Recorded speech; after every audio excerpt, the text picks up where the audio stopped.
Hello, and welcome to Networking Unleashed, Building Profitable Connections. Welcome back to the show, folks. I'm your host, Michael Forman, and you're listening to the podcast where networking is more than just awkward handshakes and bad coffee. It's an art and a talent. But here's the twist, it's an art and talent you can actually learn. Yes, even if you're the person hiding in a corner at every event pretending to check emails. Networking isn't just a nice skill to have, it's a game changer. And when you get good at it, you'll wonder why you didn't start sooner. More connections, more opportunities, more profits. It's like unlocking a cheat code for life. So whether you're the life of the party or just the let me stay at home and text type, I've got something for you. So stick around and let's turn those awkward small talk moments into big wins. I've got an incredible guest today. His name is Frank King. Let's say he's been around the horn a little bit Yeah. and he has quite an extensive background. But let me just tell you that Frank King is a corporate comedian, TEDx speaker, and a suicide prevention advocate with over 20 years of experience as a writer for The Tonight Show. So before I butcher his background, I really just want to introduce Frank and let him tell you a little bit more about it. Frank, how are you today? Enjoying a wonderful cup of coffee. Right. I'm good. And I've been around the horn twice, actually. The horn. First The time horn. around, the weather was gorgeous. The sea was flat like a pool table. I came up, I do stand-up comedy on cruise ships. I've been to all seven continents, including Antarctica twice. And we were on our way to Antarctica. And I come up on deck, I look, and it's just a gorgeous day. And I said, "What's that big rock?" To one of the pastors. He goes, "Frank, that's the horn." I go, "It can't be. I've seen pictures of this area when I was a kid. Giant waves, sea serpents, ships flipping over, guys falling out. It's gonna be, but it was. The second time I went around, it was like that. The ship didn't turn over, but it was ugly. Yeah. I started comedy in the fourth grade, 9 years old. Actually, people often ask me, "Were you born funny?" Yes, as a matter of fact. An amusing thing happened on the way down the birth canal. But I was born funny. Ninth grade, I told a joke. Kids laughed. Teacher was hysterical. So hysterical, she had to excuse herself to go to the teacher's lounge. She was laughing so hard. I realized at that moment I was going to be a comedian. 12th grade, I've been taking drama for 3 years, never got a speaking part. Spring, they had a talent show. And I thought, you know what? If I do stand up, I can write, direct, produce, star my own little show every night. I'm going to do stand up. Nobody ever done stand up at the talent show. And there's a picture of me in the annual in a really ugly three-piece suit, holding the microphone and doing my stand-up. And I won. Of course, I beat the accordion player and the folk dancer, so not a huge victory, but still a victory. Victory. I went home, told my mama, "I'm going to LA." She goes, "No, son, you're not. You were going to college first. I don't care what you do when you get done. You can be a goat herder for all I care. You're going to be a goat herder with a college degree."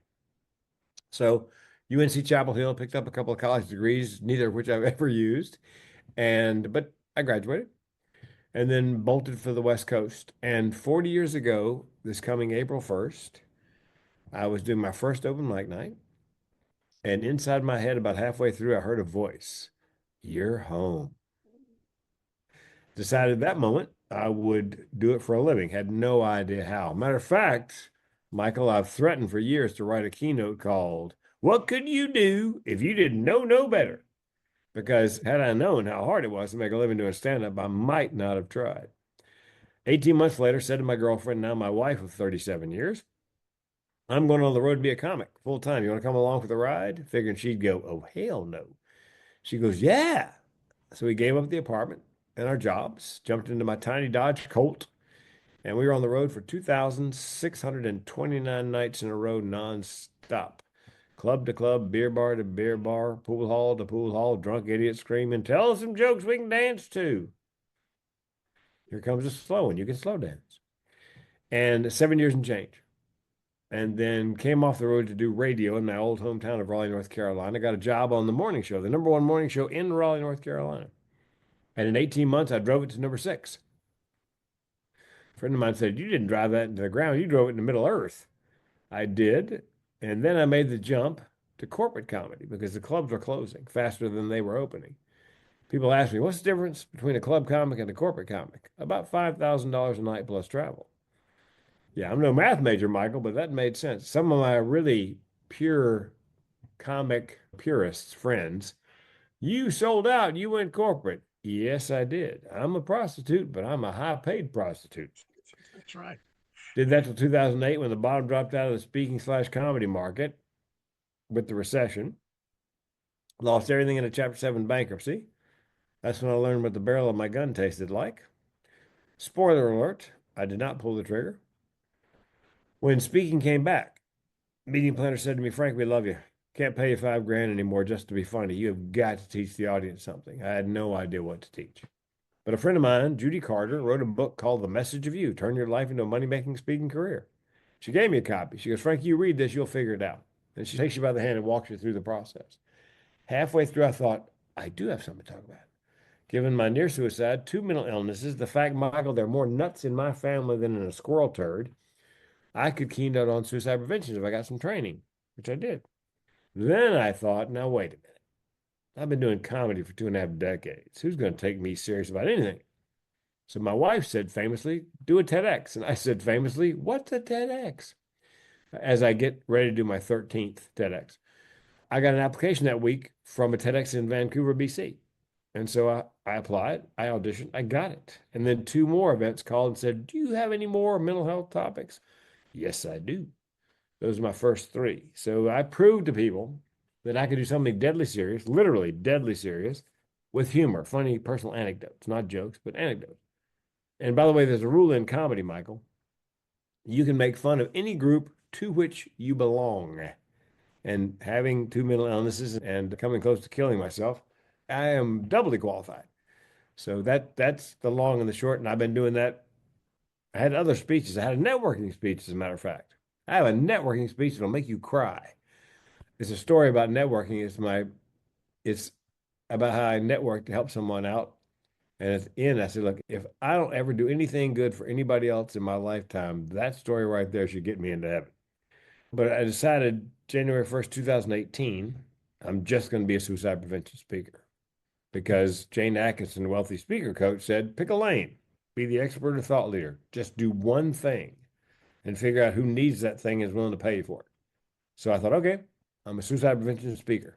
And then I've been doing that since 2018. I'll tell you from my experience as a speaker, that was always the case. Pick a lane, go to it, and you'll do wonders. It's worked so far. And hearing it from you with your vast experience tells me that I was given the right advice. Okay, so I'm going to go right into the questions. Yeah, How has networking played a role in your mission to raise awareness about suicide prevention? I'm a big believer in giving value first without expectation of return. My mother taught me that. I didn't know she was teaching me that. She loved the network, although we didn't call it that at the time. People would call her all hours, day and night, and ask if they could get some help from her. And if she could help, she would do her best to help them. And I'm watching this as a child, and to no benefit of her own, just because she knew somebody who could probably get it done, and she took great pleasure in getting it done. And so I have networked with other entertainers, other speakers in my career, and I think that's the key, a key to success is the network. It's a lonely business as a speaker, as a comedian. You're doing it by yourself. So I believe you have to build a network. And I believe when you network, it's like a garden. You have to tend it. You have to nurture it. I'm still in touch with my 8th grade history teacher. Was Miss Hill, now Mrs. Godey. And I needed something. I needed somebody called me, a fraternity brother of mine, had a daughter who graduated from college and she wanted to work in a school where they worked with autistic kids. And I said to him what my mother would say, I'll see what I can do. So I called Ms. Godey, who had been a teacher in Raleigh, North Carolina, and on the Wake County School Board, and said, listen, here's the deal. She graduated college. She's really bright. She wants to work. And so we helped a networker into a job in Cary, North Carolina at one of the top schools for autistic kids in the South. So that's eighth grade teacher. Your network goes way, way back. Yes. And the greatest thing I've ever done, networking wise, was I was taking a martial arts class on Whidbey Island, Washington, and I had a fellow student, Elise. And Elise came in crying one day. And I said, "What's wrong?" She said, "We're trying to adopt a child from Nepal. My husband's there now. It's the last visa he will have because we can't afford to send him back again." And I said, "What's holding up the audition?" She said, "Well, the birth mother signed off, the birth father signed off, the Nepalese government signed off. What's the catch?" Homeland Security. I said, "Look, I've never had a 3-year-old, but I can't believe he's that big a terrorist."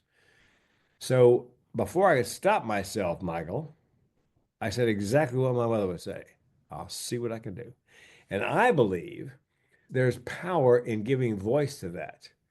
Because as I'm driving home, I'm thinking, I'm a comic on Whidbey Island. How do I impact international relations and politics? And then it occurred to me, there was a guy in Raleigh that went to junior high school a year or two ahead of me named Tom Fetzer. And then he became mayor of Raleigh. He was mayor of Raleigh when I was there working for the radio station. So we got reacquainted at the YMCA. And so Tom is a Republican operative. He worked for, oh good, Strom Thurmond and Jesse Helms. But, and the thing was that this is during the George W. Bush administration. So pretty much everybody in town is a Republican. And this woman, Elise, was connected with the two senators and the governor in Washington State, but they're Democrats. So that was where she's getting jammed up. So I called Tom. I said, "Tom," I told him a story. He said, just as my mother would say, "I'll see what I can do." Now, Tom and I agree on nothing political, nothing, but we agree on humans and kids. So Tom said, "I'll see what I can do." So that was Tuesday. On Thursday, I got a call back from him. I said, "How'd it go?" He said, "Frank, I called Elizabeth Dole, who was a senator in North Carolina at that time, Liddy Dole, and I told her the situation. And she called Homeland Security. And what happened at Homeland Security?" And he said, "Frank, and I'm quoting, I tore him a new asshole," end quote. And so the word went out from Washington, D.C. in a diplomatic pouch to Nepal to say, "Cut the kid loose." See, but I don't know. I go back to class on Monday morning and Elise is not there. And I'm thinking, oh man, it didn't work. Tuesday, no Elise. Oh, I can't believe we got so close. Tuesday, I go to the grocery store after class. I'm pushing my little buggy. I come around the corner. There stands Elise, holding the hand of a darling little 3-year-old child. I'm crying. She's crying. His name is Avi. Avi looks me in the eye and goes, "Avi, go pee." I said, "Yes, and on American soil, I might add." So I don't know if it's possible to have that kind of impact on 3 people's lives very often in a lifetime. So if I never do anything good again, the fact that I helped to bring them together to pull that off across the international date line.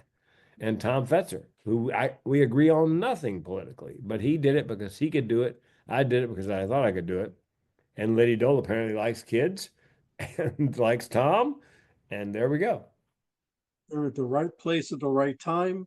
You knew the right people, and you never even knew it. And I couldn't stop myself from saying, "I'll see what I can do." Oh, dear God, did I say that out loud? Yeah, you know what? It's ingrained in your system, It is. because your first thought is to help somebody. Yeah. And so what comes out is what your mother said.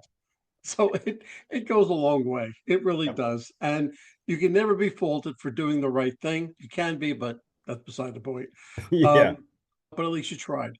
Except this time you tried and something came out of it. It's a beautiful thing. It really is. What advice do you have for professionals who want to build meaningful connections that foster mental well-being in their networks?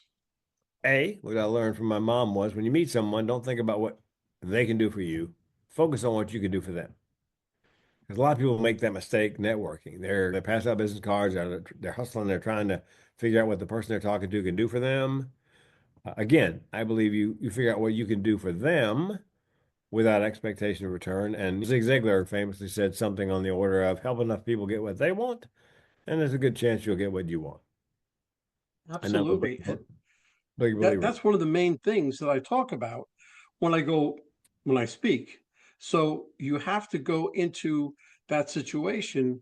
What can you give? Don't think about receiving. When you're meeting with somebody, you say, how can I make you more successful? Or how can I be a good referral source for you without even thinking what it could do for me? So that's a very good. So we're right on line with this, the same thing. How did you leverage networking to land your TED Talk, and what tips do you have for others looking to do the same? I can't swear that I used my networking as a leverage to get the TEDx. Okay.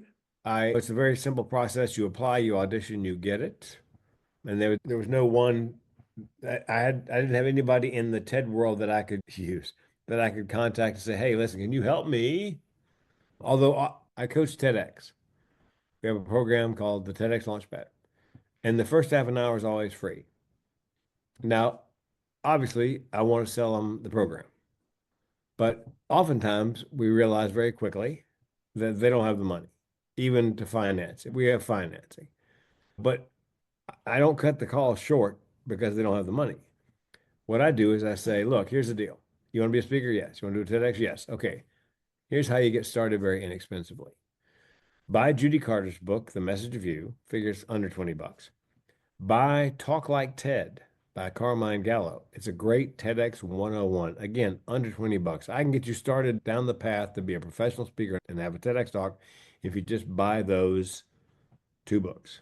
Now, that said, when you start putting yourself out as a speaker, I would recommend you, if they ask your fee, $5,000 plus travel. That's a starting point nowadays. B, when you're filling out the TEDx application, pro tip, some of them say, who do you want to nominate? It's a way, I believe, of them cutting down the number of people who fill them out because you're thinking, who's going to nominate me? Here's what they don't tell you. You can nominate yourself, which they don't tell you. So I try to give them tips and tricks and things for free that will speed their journey, even though they can't afford, it's obvious they can't afford. And I have some other pro tips on when you go to audition, make sure you have, they're going to go, great idea. Now, what are you going to teach the audience? Make sure you have learning objectives, figured out. And then they're going to ask you, great, what's the takeaway? So make sure you have takeaways figured out. Because I had a speaker call me one day. He'd gotten an audition and got blown out. And I said, how'd you get blown out? He goes, Frank, they asked me for my learning objectives. What's a learning objective? I'm thinking, how long have you been speaking? So I give them tips that for 40 bucks, they can do all that on their own and not use me. And it's to no benefit of mine. Maybe they might, if somebody else, they ask me what they can do for me. If somebody says, I want to do a TEDx or I want to make money speaking or I want to do both, just say, I know a guy.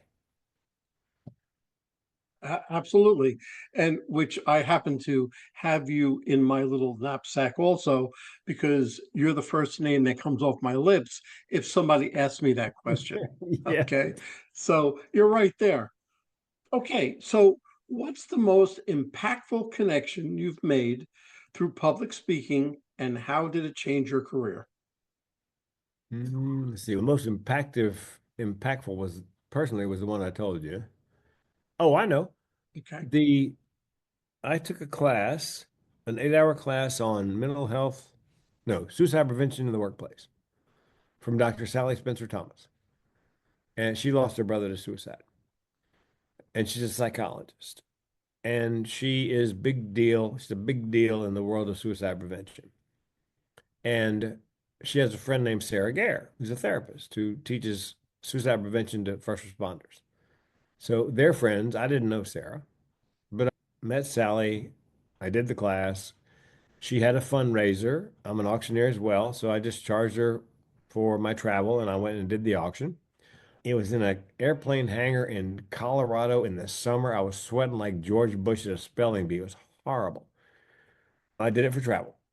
So Sarah teaches first responders about suicide prevention, and most of them are men. She wanted to buy a book on men's mental health for one of her students. She went to Barnes and Noble, brick and mortar store, nothing. Amazon, nothing. She thought, well, there's a vacuum. So she contacted Sally, said, I've got an idea. So Sally thought it was a great idea.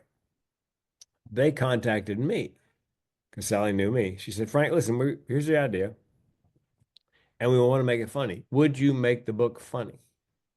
I said, wait a minute. You two ladies are writing a book on men's mental health. Don't you think you might need a co-author who is, I don't know, a man? A man. I said, here's the deal. I'll make it funny if I can be a co-author and I can record the books for Audible, narrate them. So no money for me besides a third of whatever profit we make on the books. And I haven't seen a dime yet, and that was years ago. But that was the best connection because Sally and Sarah are, and I helped Sarah get a TEDx talk, two of them, as a matter of fact. Didn't charge her a dime. So and Sally already had a TEDx, so I wasn't able to, but that probably right there. And by the way, I have never seen a psychologist, psychiatrist, or therapist. I'd never been officially diagnosed until we were working on book one, and I described my symptoms to Sally and Sarah, and they said, you have major depressive disorder and chronic suicidal ideation.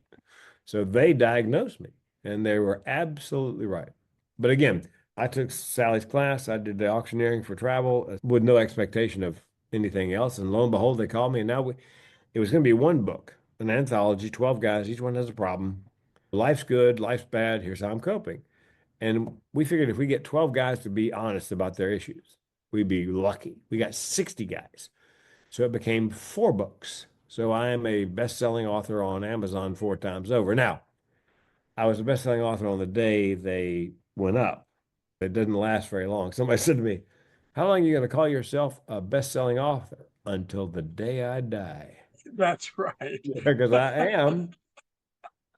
I have Yep. four best-selling books on Amazon thanks to networking with Sally with Sarah, and that's probably the most impactful. Outstanding. Outstanding. Okay, let's move the needle a little bit. How does humor help break down barriers and create stronger connections in professional life? It's not just professional events, pretty much anywhere. It's disarming. And it to make people laugh, you have to make a connection. They have to be seeing the world the way you see it to make them laugh. And it's it brings down barriers. 'Cause laughing is an unguarded moment. And so whether it's in a social situation or a business situation or a comedy club, if you can make them laugh, and it's a gift. I believe I was born funny, and funny thing happened on the way down the birth canal. And so it's it greases the wheels of interaction with other humans. They automatically see you differently than they did the moment before. I'm in the airport. There's a mechanical problem, a delay. Everybody at the gate is cranky. They're upset. They're going to miss the wedding or whatever. And so, grumble. I'm standing under a television. And on the television above me is CNN. And pretty much everybody can hear the broadcaster.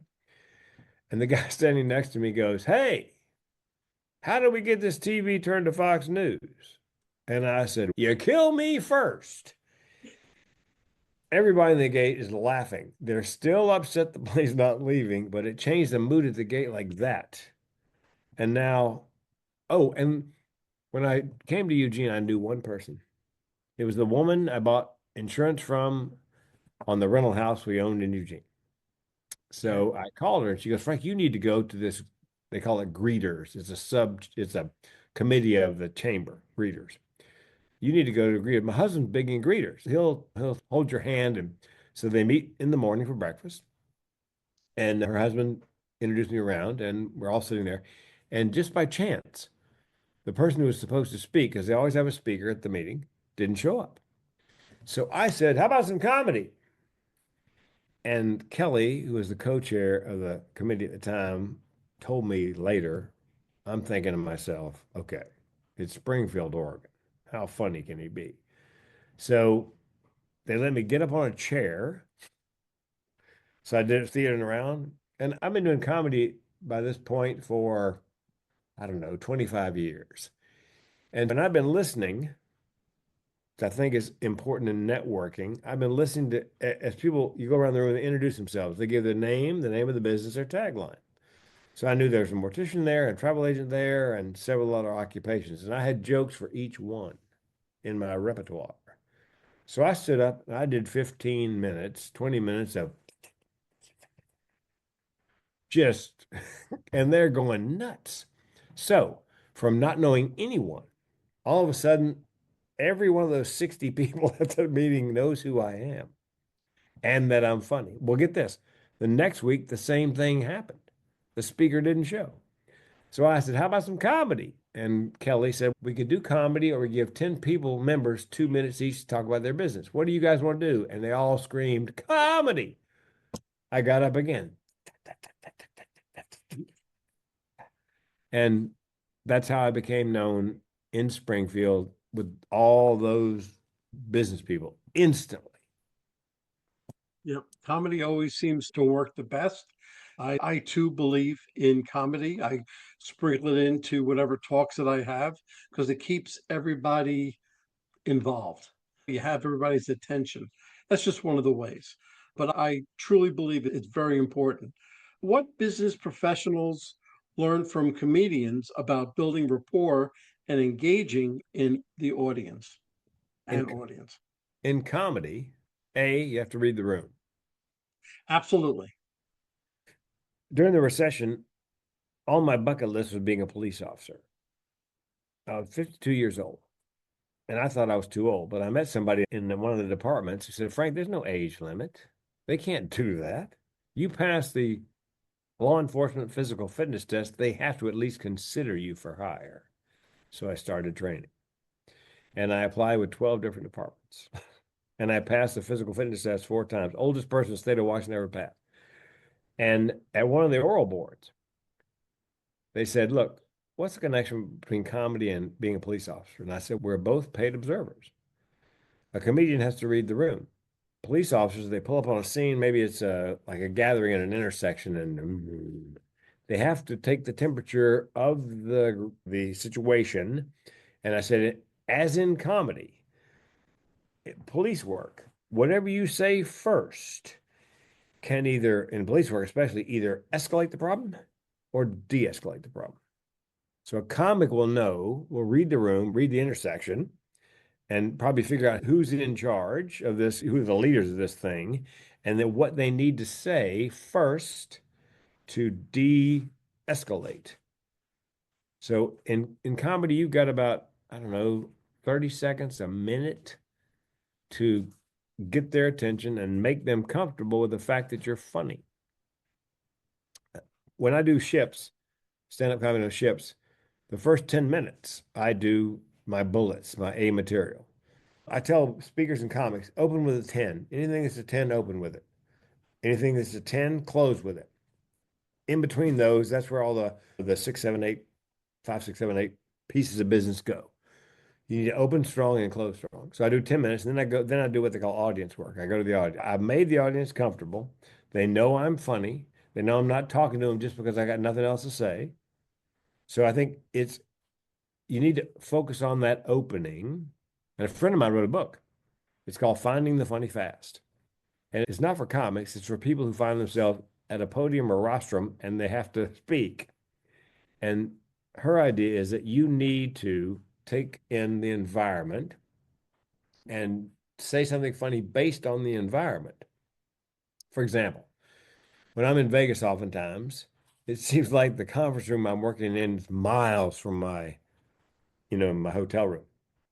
So I get up there, I go, look, I'm sorry I'm a little late. I don't know about you guys, but my room is long way from here. I'll tell you how long it is. I got rolling luggage. I had to stop and rotate the tires. Now they've all experienced that. They're all probably far away from, or there's a little bottle of water in the room, and it's $5 for 10 ounces. So I go, you guys have a bottle of water in your room? It's $5. You know what that means? Here in Las Vegas, it's actually cheaper to drink the gasoline. Again, what you're looking for is commonality, relatability. You want to relate to the audience, something that they can wrap their minds around, something that maybe hopefully they've experienced. And again, it brings those barriers down. I guess the bottom line is you got about 60 seconds as a comic and as a speaker to get their attention. And because they've invested their time, they want you to be good, but they want to know that right away. Good, good. And you're speaking right along the same lines as when I talk. I'm thinking about my talks and the way that you're describing it. And I'm just about there, but I'm already thinking about how I'm going to rearrange things because of what you just said. But that's for a story for another day. What's the best networking lesson you've learned from your journey in comedy, the speaking, and suicide prevention? I think it's a lesson that I already knew, that giving value first without expectation of return, Right. and figuring out what you can do for somebody when you meet them, not worry about what they can do for you. And a friend of mine who sells radio in this town, I sold radio one summer for a Cumulus cluster of stations. Somebody had asked her, somebody new at their station in sales asked her about how to succeed in sales. And she said, don't sell anything for the first 3 months. Just show up. In other words, just go to the Springfield Chamber meeting, the Eugene Chamber meeting, the Eugene Chamber after hours. Just keep showing up, not selling a thing. Just have a presence in the community for 3 months. Don't sell a thing. Don't pitch anything. Just show up. And I think that's good advice. I think 'cause they're young, they're excited, they want to make the sales and whatever. And listen. When I sold radio, I the average salesperson in the company had a 20% close rate. My close rate when they fired me was 94%. Because what I did was, which most radio people don't do, I took what they call a spec spot out to every closing appointment. In other words, I actually wrote, produced, and voiced a commercial for that client. And the way I did that was when I met the client, I listened. Oftentimes they would tell me exactly what should be in that ad. I went to an auto repair shop. Guy's name is Bob, still friends to this day. I go, Bob, tell me about the repair shop. They said we're not the home of the 1999 oil change. Hold on. Let me write that down. Which in radio they call a disqualifier. You want to disqualify the people you don't want to come. You want to qualify the people you want. I go, what are you the home of? We're the home of the 24,000 mile, 24 month, 24,000 mile nationwide warranty. Hold on.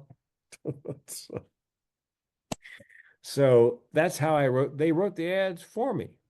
There was a construction company that did remodels, kitchen and bath.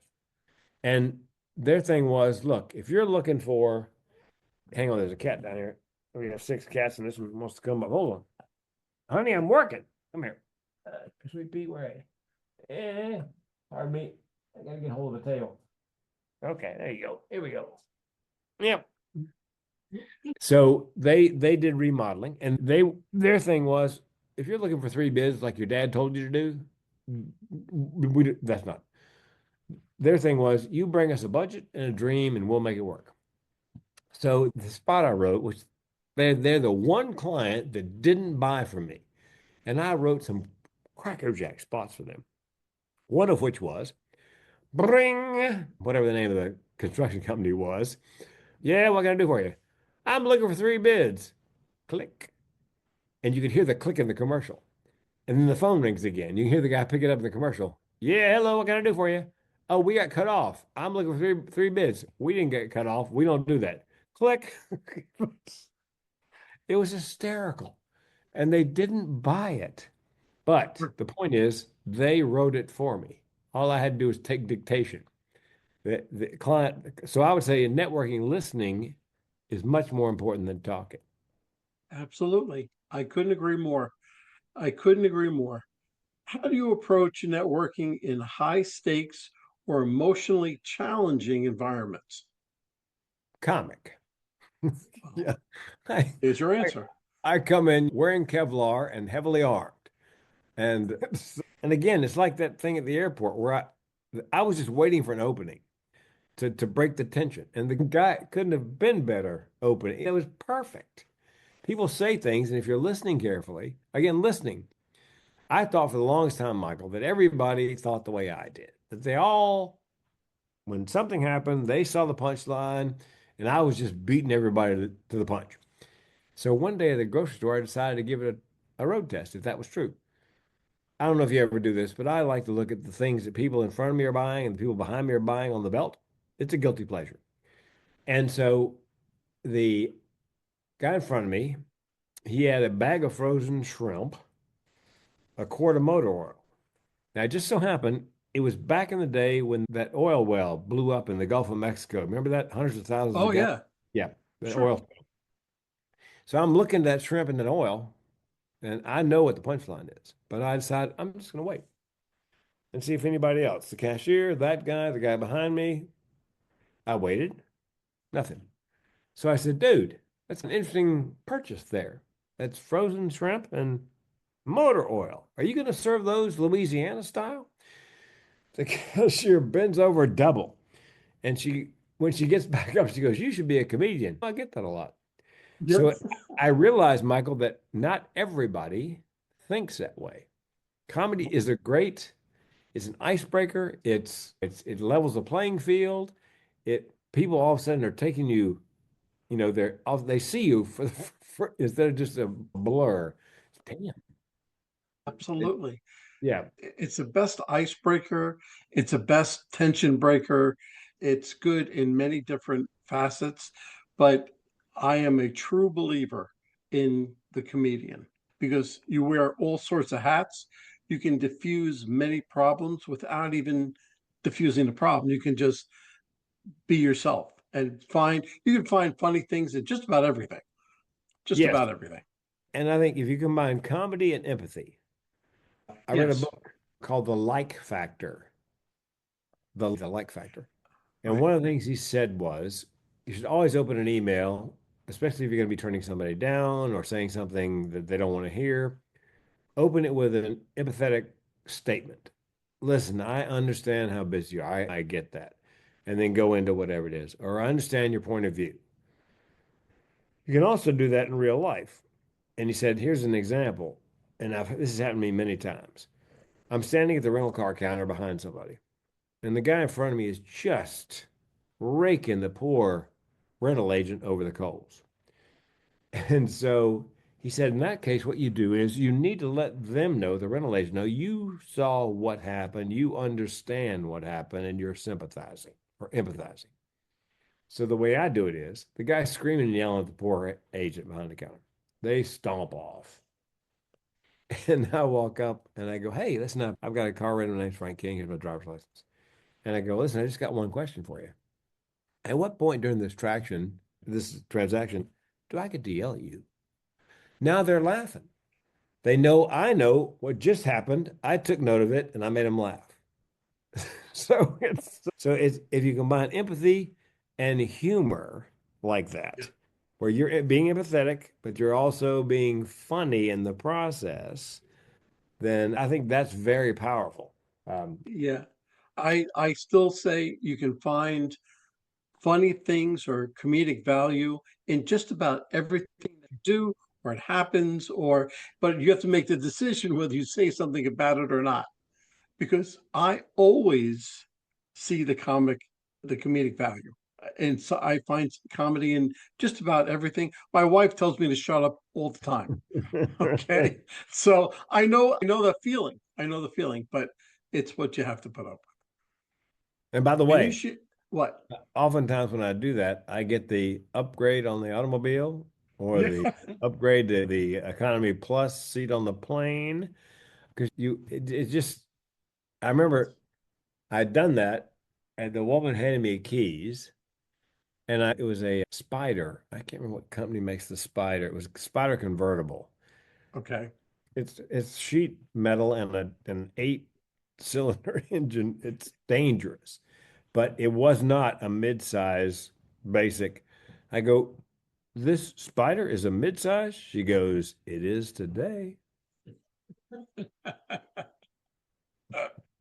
Yep. Yep. Always, it, I would say almost always works out in your favor. Yeah. Almost always.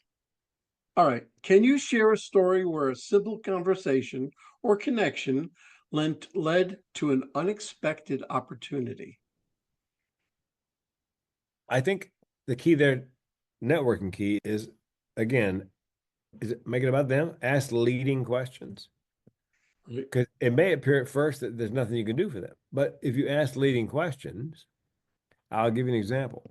When I'm on a plane and I'm sitting next to somebody and we're going to have a conversation, I ask leading questions through the flight. Never talk about myself, what I do, why I'm there.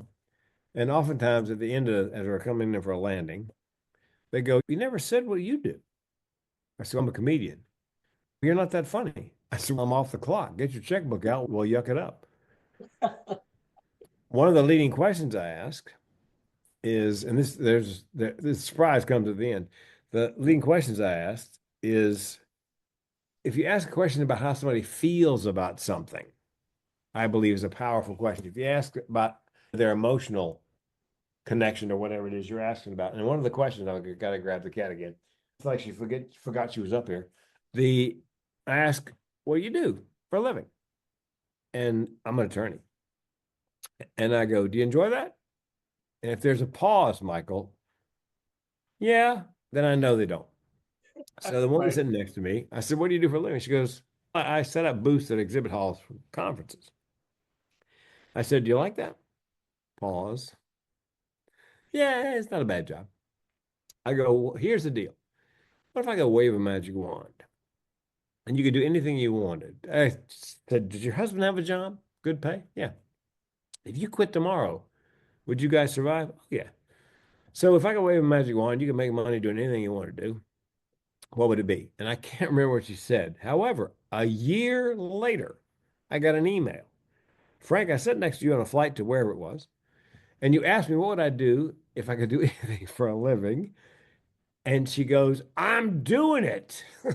That's so by just asking leading questions and especially ones that evoke an emotion. How do you feel about that? Do you enjoy that? And that was a surprise. I flew next to a pilot once. He was the head pilot for United Airlines or one of those. There were two airlines merging, so they had two head pilots. So somebody's going to lose a job. He's on his way to Dallas to find out whether he was going to take the job or not. Get the job. I go, man, what if the worst happens and they blow you out? They pick the other guy. If you could do anything in the world you wanted, rather than being the head pilot for United, what would it be? Sous chef. What? He'd been a sous chef in college, and man, that was a surprise. And by the way, Michael, I just realized I've got a Zoom starting 2 minutes ago. Do you have another question before we go? Do you? You know what? I do, but you know what? Let me just close it up by saying I could talk to you for another 2 hours. Okay, that's goes without saying. But but if somebody wants to get hold of you, Frank, what's the best way that they can do it? Oh, that's easy. Mentalhealthcomedian.com. Mentalhealthcomedian.com. That's my brand. That's my website. All the information's there, email, phone number, calendar link. Beautiful, Frank. Frank, I don't want to keep you from your next Zoom meeting, but it was I had a great time talking to you, and I'm going to keep you in mind in case anybody needs that kind of help. I'm telling you, I'm going to send them your way. Well, and may I close out the podcast the way a comic would do it? Absolutely. Okay. If you enjoyed this podcast, please rate, review, and subscribe and tell your friends. If you did not enjoy this podcast, we hope you have no friends.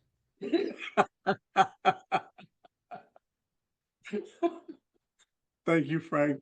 And I'll talk to you soon. Thanks. Well, hold on, folks. Don't go anywhere. Let me just read a few of our sponsors that we have. Struggling to reach success? Maybe it's time to quit. In Quit Your Way to Success by Rodney Davis, this reveals 27 steps to breaking bad habits that hold you back. This powerful book helps you rewire your mindset, take control of your actions, and turn setbacks into stepping stones. With real life examples, motivational quotes, and actionable lessons, especially for sales professionals, you'll gain the tools to quit, what's stopping you, and start winning. Transform your future today. So, Quit Your Way to Success by Rodney Davis, available now on Amazon. And this is a nonprofit called Revved Up Kids. This is something I believe in wholeheartedly. Revved Up Kids is on a mission to protect children and teens from sexual abuse, exploitation, and trafficking. They provide prevention training programs for children, teens, and adults.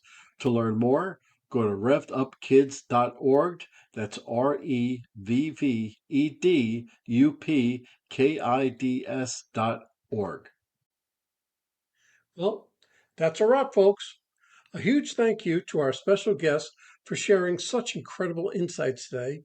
And of course, a big shout out to you, our amazing listeners, for tuning in and spending your time with us.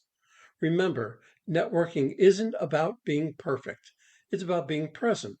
So take what you've learned today, get out there, and make some meaningful connections. If you enjoyed this episode, don't forget to subscribe, leave us a review, and share it with someone who could use a little networking inspiration. Let's keep the conversation going. You can find me on Apple, Spotify, YouTube, or my website, Michael. Remember, until next time, keep practicing, keep connecting, and keep building those relationships. This is Michael signing off. Take care and happy networking.